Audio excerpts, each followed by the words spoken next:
Saiful Mujani Research and Consulting SMRC melakukan serangkaian survei nasional lewat telepon yang diupdate terakhir 30 dan 31 Mei lalu. Survei ini memetakan tingkat elektabilitas 3 bakal capres yang sudah ada saat ini. Hasilnya elektabilitas Ganjar Pranowo jadi yang tertinggi dengan nilai 37,9%. Ada Prabowo Subianto 33,5% dan Anies Baswedan mendapatkan elektabilitas 19,2%.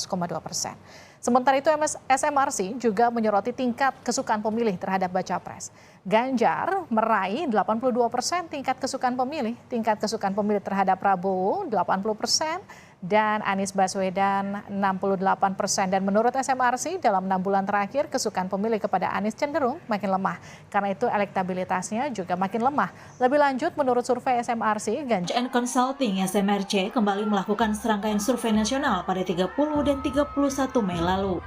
Survei ini memetakan tingkat elektabilitas 3 bakal capres yang sudah ada saat ini. Menurut survei SMRC, Ganjar kembali menjadi yang tertinggi elektabilitasnya. Tak hanya disukai oleh pemilih, tetapi juga memiliki popularitas tertinggi dibandingkan Prabowo dan Anies. Elektabilitas Ganjar Pranowo menjadi yang tertinggi dibandingkan 2 bakal capres lainnya dengan nilai 37,9%. Lalu Prabowo Subianto sebesar 33,5% dan Anies Baswedan mendapatkan elektabilitas sebesar 19,2%. Ya, sekitar 4% begitu ya, sekitar 4%. Jarak yang 4% ini, Mas Saidiman, penting untuk disampaikan bahwa itu jarak yang tidak signifikan secara statistik.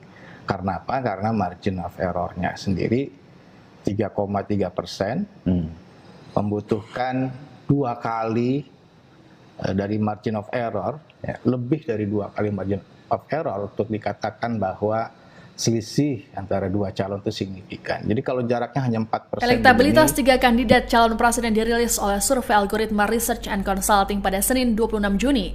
Dikutip dari Tribun News, Direktur Eksekutif Algoritma Research and Consulting Aditya Perdana mengungkapkan, dalam survei ini bakal capres usungan PD Perjuangan Ganjar Pranowo berada di urutan teratas.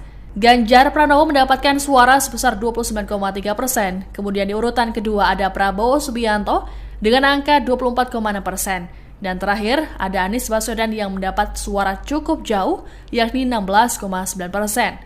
Menurut Aditya, angka-angka tersebut mengalami rotasi dari survei sebelumnya pada bulan Desember 2022.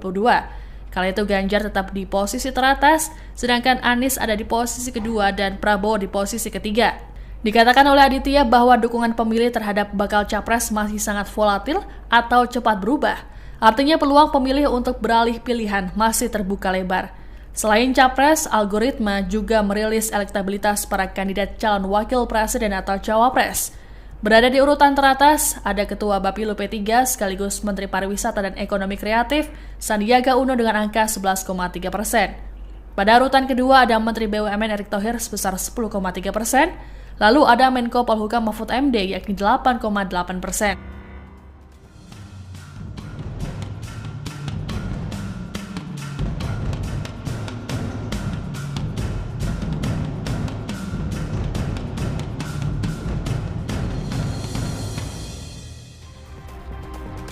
Saudara, Lembaga Survei Carta Politika merilis survei terbarunya terkait Pilpres 2024 dan hasilnya Ganjar berada di urutan teratas elektabilitas calon presiden. Dari hasil survei yang dilakukan Carta Politika pada 2 hingga 7 Mei 2023 dari sampel 1.220 responden dengan pertanyaan, jika pemilihan presiden diadakan sekarang, siapa yang dipilih sebagai presiden? Dari simulasi 10 nama dan dikerucutkan jadi 3 nama yang mendapatkan elektabilitas teratas. Dan ketiganya adalah Ganjar Pranowo, Prabowo Subianto, Anies Baswedan.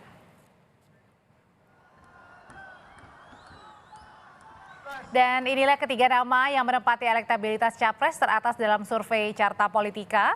Bakal calon presiden yang diusung PDI Perjuangan, Ganjar Pranowo mendapatkan 38,2%, sementara Ketua Umum Partai Gerindra Prabowo Subianto mendapatkan 31,1%, dan bakal calon presiden dari Partai Nasdem, PKS, dan Demokrat Anies Baswedan mendapat 23,6%. Dan yang juga jadi sorotan dalam puncak musra relawan kemarin, Jokowi mengungkapkan Indonesia adalah negara yang besar.